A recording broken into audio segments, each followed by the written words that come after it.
Lucas 16, versículo 22. Y sucedió que murió el pobre y fue llevado por los ángeles al seno de Abraham. Y murió también el rico y fue sepultado. En el Hades alzó sus ojos estando en tormentos y vio a Abraham a lo lejos y a Lázaro en su seno. Y gritando dijo: Padre Abraham, ten misericordia de mí y envía a Lázaro para que moje la punta de su dedo en agua y refresque mi lengua, pues estoy en agonía en esta llama. Pero Abraham le dijo: Hijo, recuerda que durante tu vida recibiste tus bienes y Lázaro igualmente males, pero ahora él es consolado aquí y tú estás en agonía. Y además de todo esto, hay un gran abismo, puesto entre nosotros y vosotros, de modo que los que quieran pasar de aquí a vosotros no puedan, y tampoco nadie pueda cruzar de allá a nosotros. Oremos al Señor. Oh Padre nuestro, al leer estas palabras, no podemos dejar de pensar qué grande es que Cristo haya sido propicio para nuestros pecados. Cuánta misericordia tú has derramado para nosotros. Ciertamente, si no fuera por tu misericordia, hoy estaríamos ocupando el lugar de aquel hombre en condenación. Pero tú nos has concedido la gracia y la misericordia que has querido dar en la persona de tu Hijo, y juntamente con Él todas las bendiciones espirituales de las cuales hoy tenemos esperanza. Señor, danos el entendimiento, el discernimiento para comprender tu palabra, y también obra entre aquellos que hoy nos visitan, entre nuestros hijos que aún no han creído, para que tu palabra venga como espada, como una flecha que llegue a sus conciencias. Capacítanos para esto. Ven y danos de tus palabras y de la unción y la gracia de tu Espíritu. En Cristo lo rogamos. Amén. Sin lugar a dudas, el mundo moderno en el que nosotros vivimos goza de muchas bendiciones, comodidades, goza de muchos privilegios, y pudiéramos nombrar aquí ahora muchos de aquellos de los cuales nosotros hoy nos beneficiamos grandemente en el transporte, las comunicaciones, la medicina y muchas otras cosas más que hacen de nuestros días un tiempo de grandes beneficios y de muchas comodidades. Pero junto con aquellas bendiciones, también tenemos algo que caracteriza nuestros días, y eso es el escepticismo. Cada vez hay más incredulidad en el corazón de los hombres. Y cuando se trata de doctrinas como la del infierno, lo que ocasiona en muchas personas es burla, risa, desprecio, o que nos vean a nosotros como personas anticuadas, que todavía creemos en historias, que todavía creemos en cosas que hoy, una edad civilizada, un tiempo y una cultura con tantos avances, no puede seguir creyendo, nos dicen. Y esta mañana hemos leído parte de esta parábola que el Señor narra aquí para hablarnos de lo que ocurre con los hombres después de la muerte.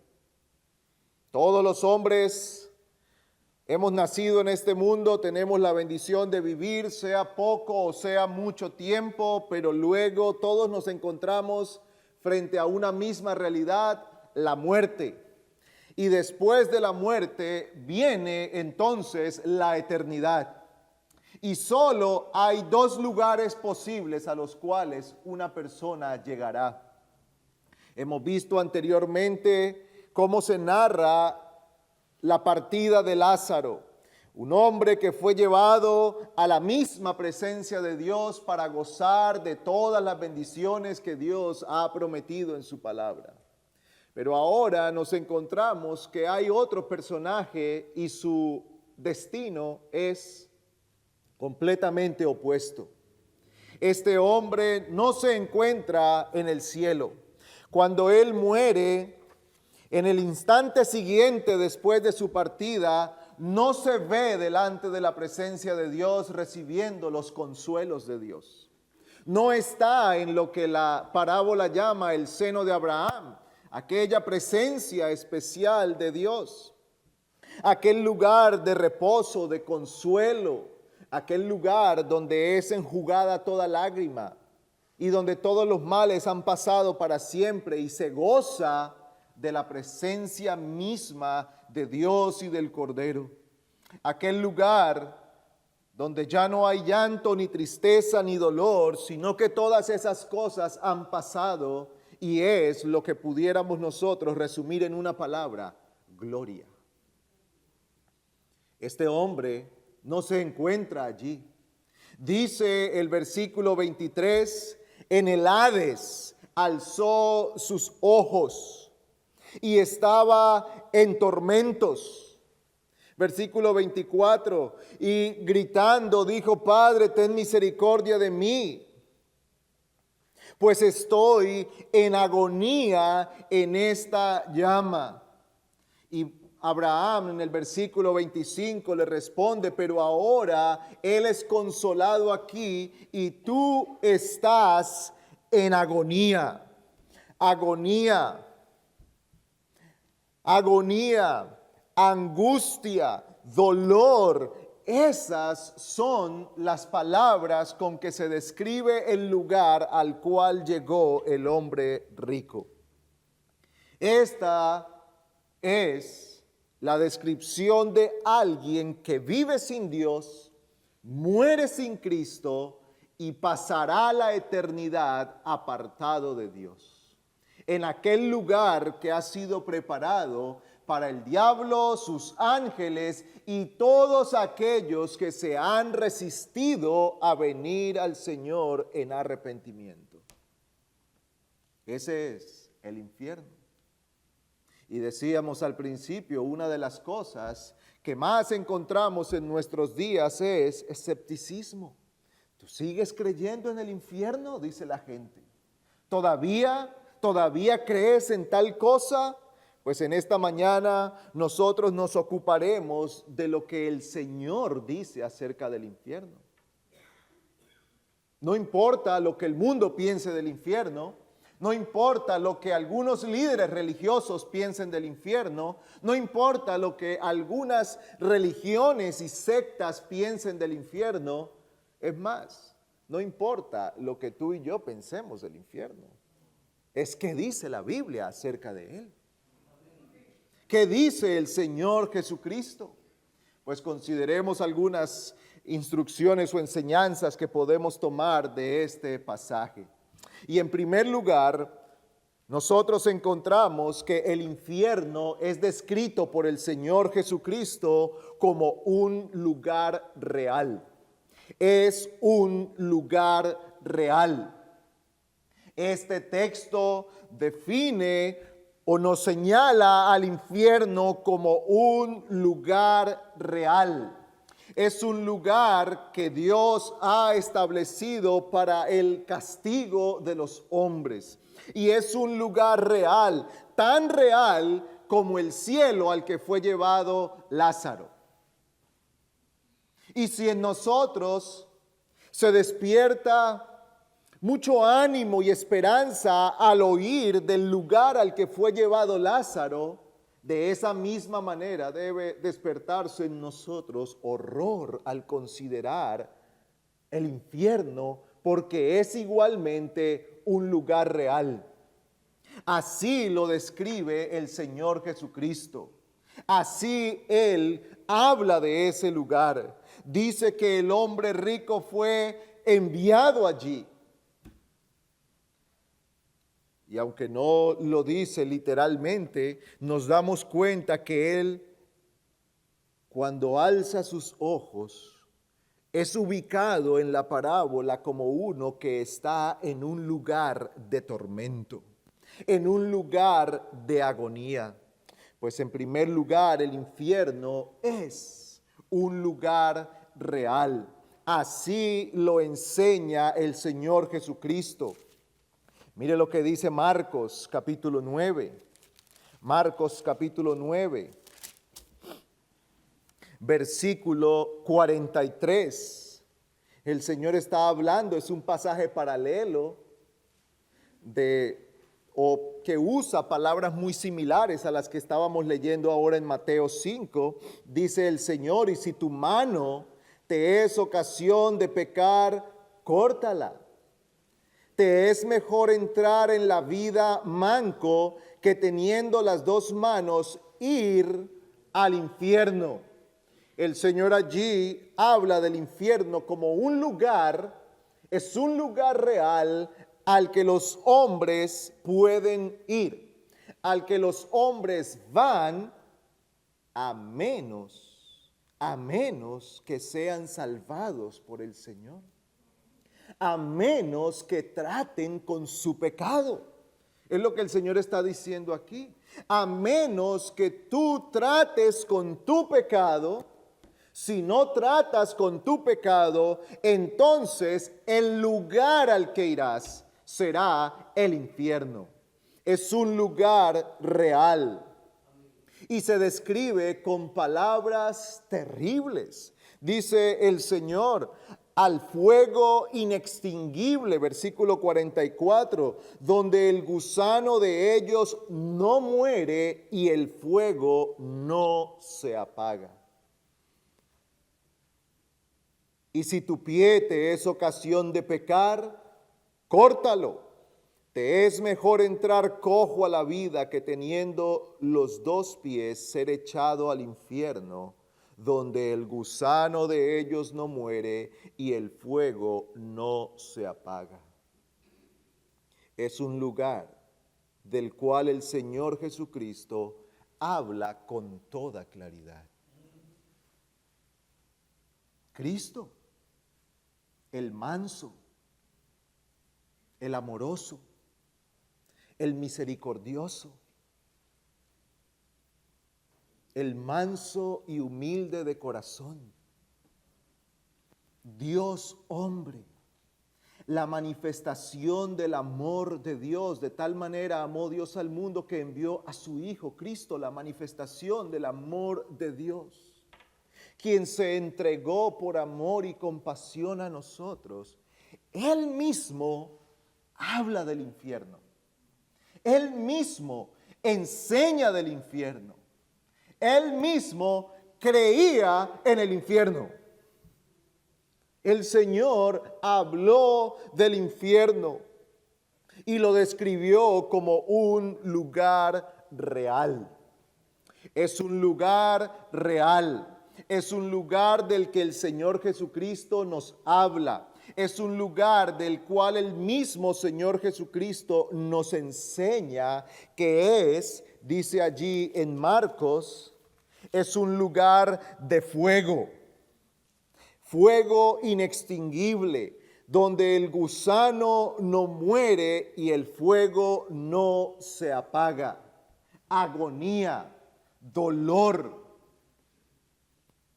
angustia, son palabras que brotan de nuestra mente cuando pensamos en un fuego que no se apaga y en un gusano que no muere. Así lo describe el Señor Jesucristo. Pero no solamente el Señor en los evangelios nos habla del infierno, también otros pasajes de la Escritura nos hablan acerca del infierno. Segunda carta de Pedro, capítulo 2.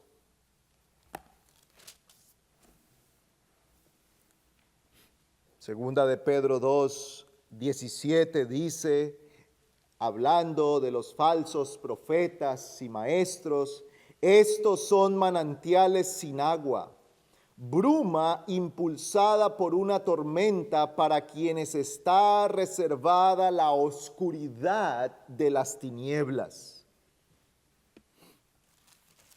Y Judas, en el versículo 13 de su único capítulo, dice, también hablando de falsos, son olas furiosas del mar que arrojan como espuma su propia vergüenza, estrellas errantes para quienes la oscuridad de las tinieblas ha sido reservada para siempre. La Biblia describe el infierno entonces como un lugar donde el fuego no se apaga, donde el gusano no muere, es un lugar de tinieblas, es un lugar de profunda oscuridad, es un lugar de abandono total. Echados fuera, echados fuera. Es un lugar donde se manifiesta la ira de Dios. Mire cómo consuela el apóstol Pablo a los tesalonicenses. En su segunda carta, capítulo 1, versículo 8, dice, dando retribución. Voy a leer desde el versículo 6 para tener un mejor contexto. Dice, porque después de todo, es justo delante de Dios retribuir con aflicción a los que os afligen, y daros alivio a vosotros que sois afligidos, y también a nosotros, cuando el Señor Jesús sea revelado desde el cielo con sus poderosos ángeles en llama de fuego, dando retribución a los que no conocen a Dios y a los que no obedecen al Evangelio de nuestro Señor Jesús. Estos sufrirán el castigo de eterna destrucción, excluidos de la presencia del Señor y de la gloria de su poder. Así se describe entonces a aquellos de los cuales se dice que serán retribuidos por Dios. Y la retribución será la exclusión de la presencia del Señor. La exclusión de toda bendición de Dios, echados fuera, apartados. Por eso nosotros leemos en algunas parábolas que dice que a ese siervo átalo y échalo fuera. Esa es una manera de hablar de la condenación y de aquel lugar real al cual los hombres van.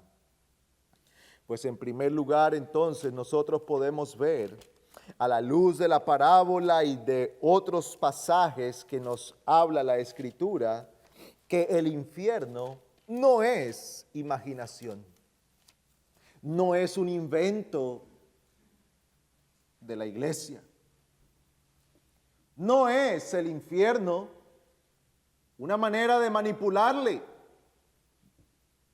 de asustarlo para tenerlo aquí. El infierno es un lugar real al cual Dios conducirá a todos los que no obedecen al Evangelio, dice Tesalonicenses. No solamente a las personas que son muy malas. Cuando pensamos en el infierno y pensamos en quienes son candidatos para ir al infierno, algunos nombres en la historia brotan inmediatamente en nuestro pensamiento. Y hablamos o pensamos en esos genocidas, pensamos en personas que han hecho mucho daño, que han causado grandes males, persecuciones, masacres y ese tipo de delitos y que han cometido esas atrocidades. Pero Tesalonicenses lo lleva mucho más lejos y dice que será para todos los que no obedecen al Evangelio. Todo aquel que no obedece al Evangelio no llegará al cielo, no llegará a un tercer lugar, no llegará a un purgatorio, sino que irá al infierno. Este es entonces un lugar real, pero en segundo lugar, esta parábola nos enseña que el infierno estará lleno de toda clase de personas. Toda clase de personas. Tal vez los primeros oyentes o los oyentes directos de la parábola, al principio de la parábola, podían pensar que el maldito de Dios era Lázaro y el bendito de Dios era el rico. Pero después la historia da un giro y Lázaro va a la presencia de Dios y este hombre va a la condenación eterna. Ahora recuerde que lo hemos dicho anteriormente, no se nos dice nada de una vida perversa e inmoral de este hombre. No se nos dice que el rico fue allí por ser rico. No dice que fue allí por ser un terrorista o por ser un narcotraficante. Él no fue al infierno por ninguna de estas cosas, sino por vivir sin Dios, por no creer a la palabra de Dios, por no someterse a la verdad. A Moisés y a los profetas tienen, le dice el Señor más adelante. Y no me detendré en eso ahora, pero Él le dice a Moisés y a los profetas tienen, y Él dice, no, Señor. Es que si un muerto se levanta, la gente va a creer. Y eso manifiesta la dureza del corazón de este hombre. Él está afrentando al Señor y le está diciendo, tú no sabes cómo salvar a la gente. Tu método no funciona. Dios, tú no eres sabio. Yo sí, tú no eres sabio. ¿Tú no sabes cuántos convertidos habría si se levantara un muerto y nos contara lo que hay aquí? Pero con predicación. Usted puede ver que el rico que parece amable y sumiso, en realidad está mostrando su dureza contra Dios aún en el infierno. Este hombre no fue al infierno por ser rico, no fue al infierno ni siquiera por no ser un filántropo. Hay hombres que dan todo lo que tienen y están en el infierno. Porque es que al infierno no se va por dar dádivas ni por negarlas. Al infierno va el que no obedece al Evangelio, dice la Escritura. Ese hombre no obedeció al Evangelio.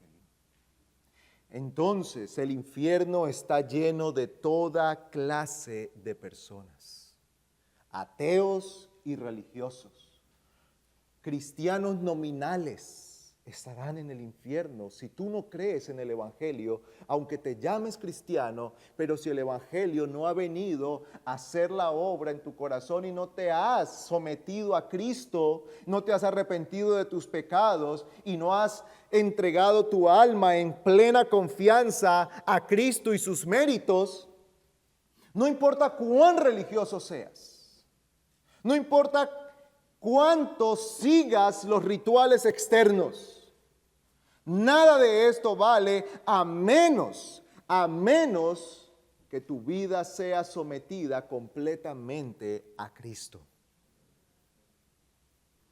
Este hombre, un hombre real, un hombre descrito aquí como un judío, él le llama a Abraham padre.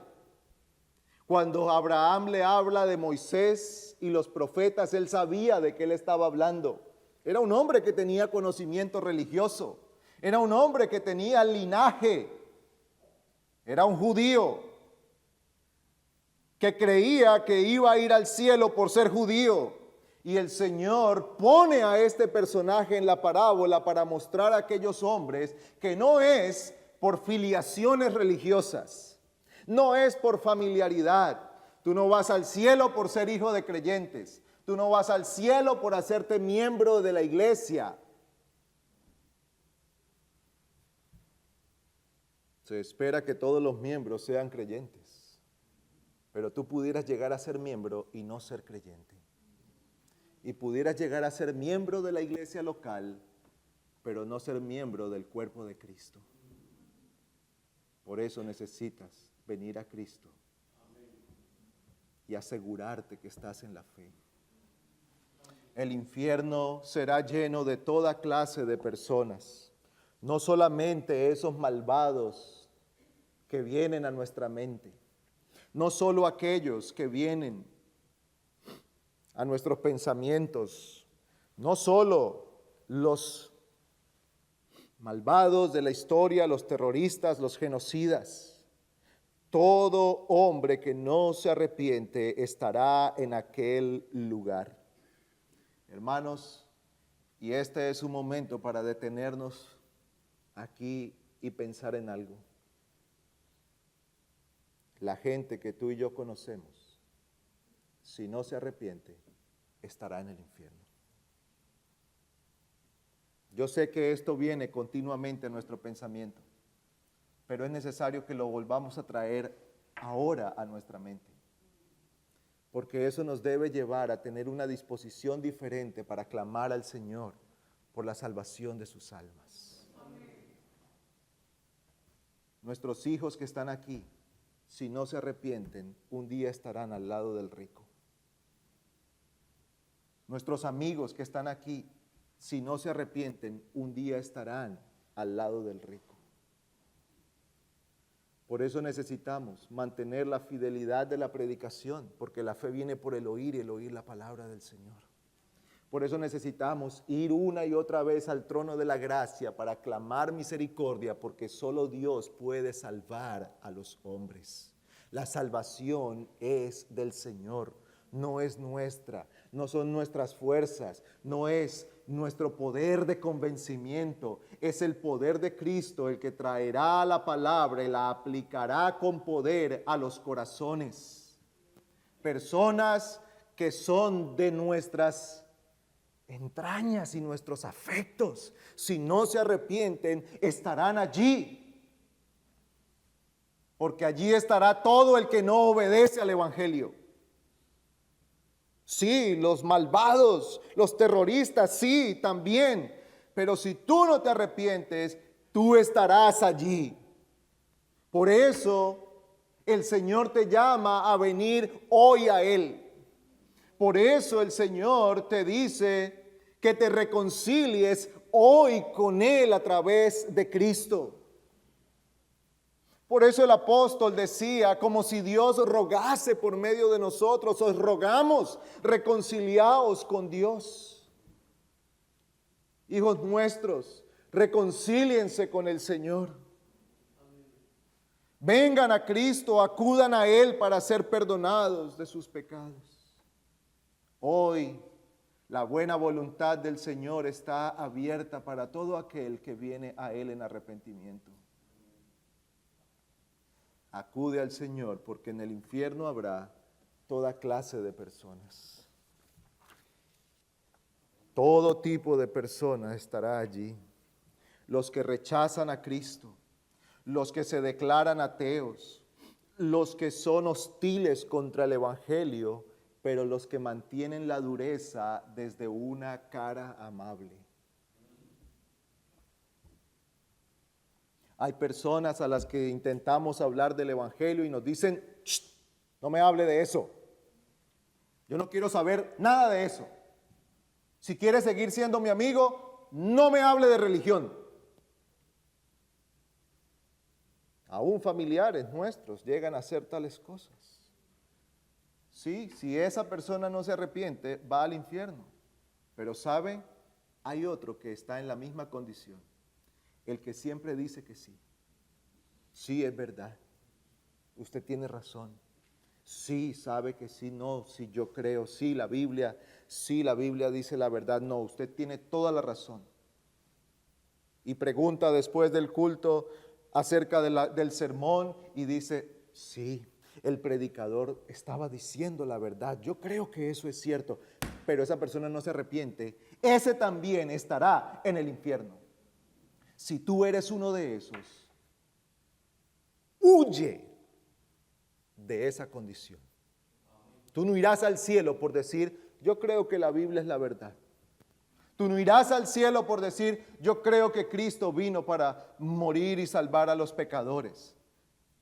Solo quien cree en Cristo, solo quien aferra su alma por la fe y confianza en la verdad y toma la palabra y aplica aquellas promesas a su alma por medio de la fe, ese es salvo.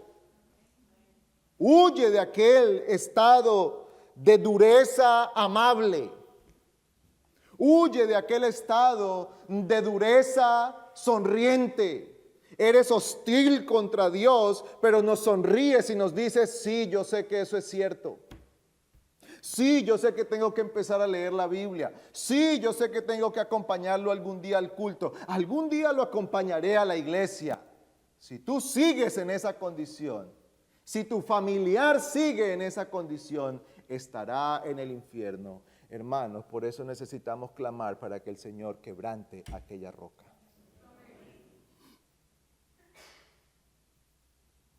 En ese lugar no habrá inocentes. No hay inocentes en el infierno. Serán personas a las que la Biblia describe como malvados. Mira este conocido pasaje de Mateo. Mateo capítulo 7. El Sermón del Monte.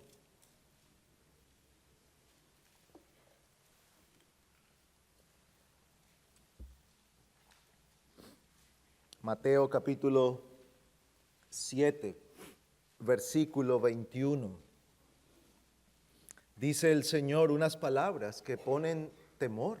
Son terribles estas palabras.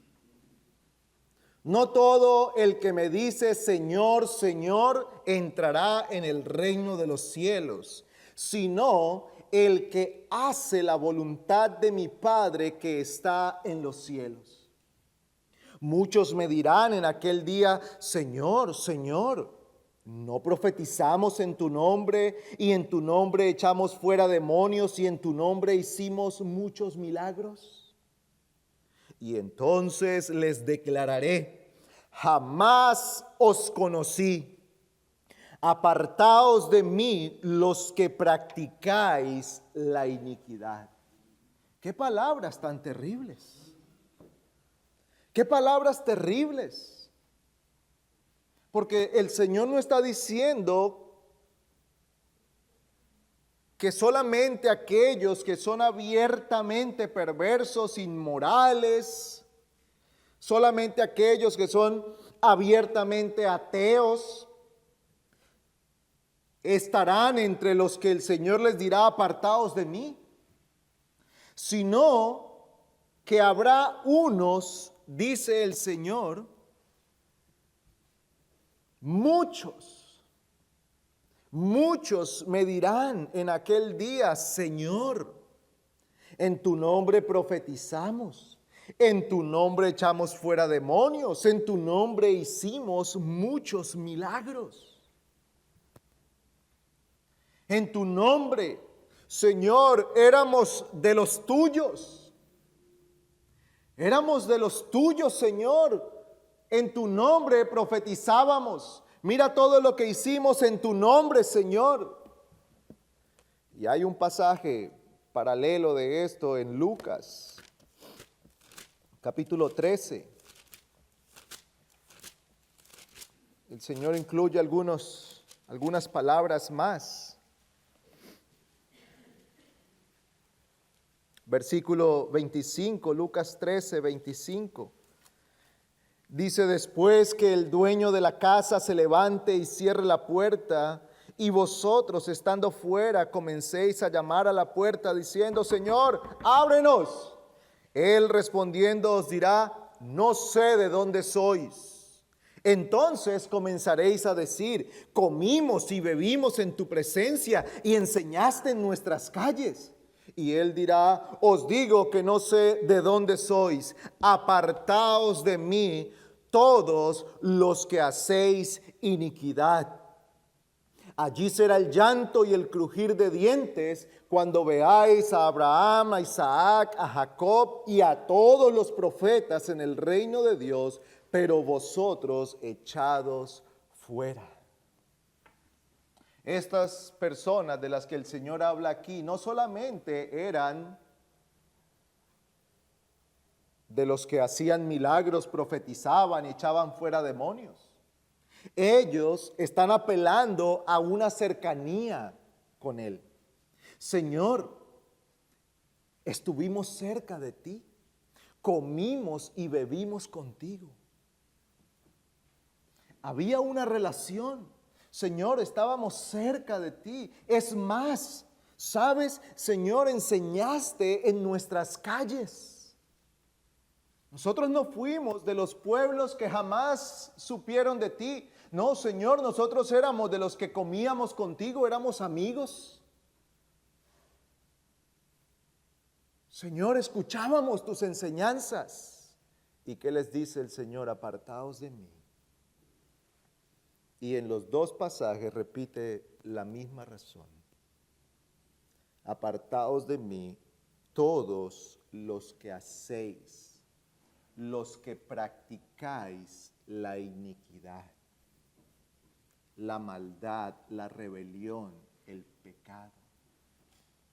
Todos los que vivís para el pecado, todos los que viven para sus propios deseos, todos los que viven como si realmente Dios no fuera Dios,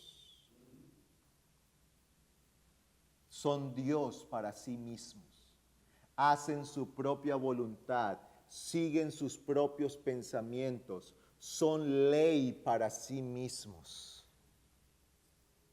Son sus señores, sus legisladores, son sus propios jueces porque se juzgan y dicen, yo estoy bien.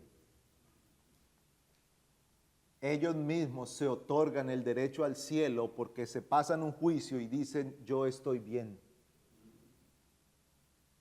Y con eso se dan permiso de vivir apartado de Dios, aunque comían con Él y oían sus enseñanzas. ¿Ve usted cómo se dan las dos cosas al tiempo? Muy cerca de Dios. En tu nombre hicimos, en tu nombre profetizamos, en tu nombre echamos fuera demonios, en tu nombre hicimos milagros, comimos contigo, bebimos contigo, seguimos tus enseñanzas. Pero mi corazón es territorio mío, yo lo gobierno, yo soy mi propio Dios. Eso en palabras suena terrible. Y todos, casi que todos, estaríamos aquí dispuestos a levantarnos y decirnos, eso no es así conmigo. Pero cada vez que tú haces tu voluntad sin considerar cuál es la voluntad de Dios, estás haciendo eso. Ahora, como creyentes tenemos esa lucha. Hacer la voluntad de Dios y hacer mi propia voluntad. Pero aquí hay una descripción más y es la de aquellos que esa es su vida, su patrón de vida. Así viven, de espalda a Dios, aunque están cerca de Dios. Así viven, echando a un lado y despreciando la voluntad de Dios, la provisión de Dios, la paz de Dios. Desprecian a Cristo, desprecian su obra, no gustan de la santidad, no gustan de la piedad. Les molesta la ley de Dios, les incomodan los mandamientos, no quieren la iglesia, no se quieren someter a lo que Dios dice en su palabra, no quieren vivir como Dios los manda, pero quieren estar cerca, quieren estar dentro de la iglesia y les gusta la comunión con los hermanos y les gusta que les digan hermano, hermana.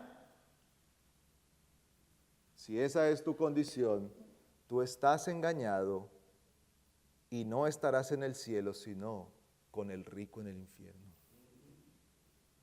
Hermanos, este es un momento, y amigos, este es un momento para meditar en estas cosas y rogar al Señor que nuestro corazón tema a Él. Oh, pero queridos hermanos, no quiero terminar en una nota sombría.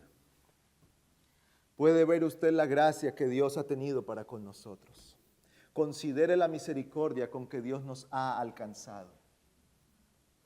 Estas palabras, los que practicáis la iniquidad, son palabras que nos describen perfectamente a nosotros antes de Cristo. Esas son las palabras que te describen y que me describen antes de Cristo. Más allá de nuestras prácticas específicas.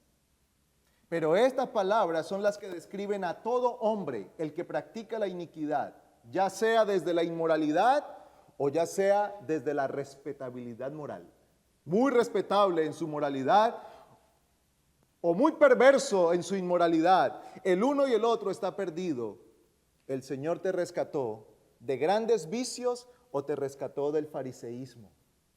Pero de una de esas dos cosas el Señor te ha rescatado, te ha limpiado y te ha sacado de la muerte a la vida. Cuando estábamos muertos en nuestros delitos y pecados. Y dice el apóstol, y éramos hijos de ira lo mismo que los demás. ¿Qué es ser hijo de ira? Es ser uno que va camino a la perdición eterna. De allí el Señor te ha redimido. De allí te ha sacado. No física y literalmente, pero hermano, el Señor te ha sacado del infierno. Porque la Biblia dice que quien no cree ya está condenado. Claro, no hemos ido nosotros al infierno, eso es cierto, no hemos llegado allí literalmente. Pero todo aquel que no cree en Él está perdido y está condenado para siempre. Y el que es salvo por Cristo es rescatado de esa perdición segura a la que está yendo. He aquí razones para dar gloria a nuestro Dios. He aquí razones para alentar nuestro corazón a la piedad, a la fe, a la pureza, a la fidelidad a nuestro Dios. Él nos ha rescatado, nos ha perdonado, nos ha limpiado de todas nuestras inmundicias para que vivamos para su gloria, para el honor de su nombre, para la exaltación de Cristo, para servir en el avance del reino de los cielos, para prepararnos para morar con Él para siempre. He aquí razones para dar gloria a nuestro Dios. Oremos. Señor, nos aterra pensar en la muerte eterna, en esta condición de perdición a la que era seguro nuestro destino a menos que Cristo nos redimiera. Y nos aterra pensar en la condición en la que se hallan nuestros familiares, nuestros hijos. Ten misericordia, oh Dios, rescátalos. Vuélvelos a ti por tu gracia. Señor, tú eres el único que tiene el poder para convencerles de sus pecados, para abrir sus ojos y llamarlos al arrepentimiento. Escucha nuestra oración en este día y concédenos que por tu gracia veamos nuevos creyentes. Tengamos aquí una gran cosecha de almas para Cristo. Padre, concédenos la bendición también de vivir en fidelidad, en piedad y pureza para dar honor a tu nombre y para cumplir ese propósito para el cual tú nos has salvado. Sé con nosotros en esta tarde. Dirígenos, capacita a nuestro hermano para que al predicar traiga palabras del cielo que alienten nuestros corazones, que nos enseñen, nos exhorten y nos edifiquen. Guíanos también para tener buenas meditaciones y aprovechar el día de hoy para tener comunión contigo. Te lo imploramos en Cristo. Amén.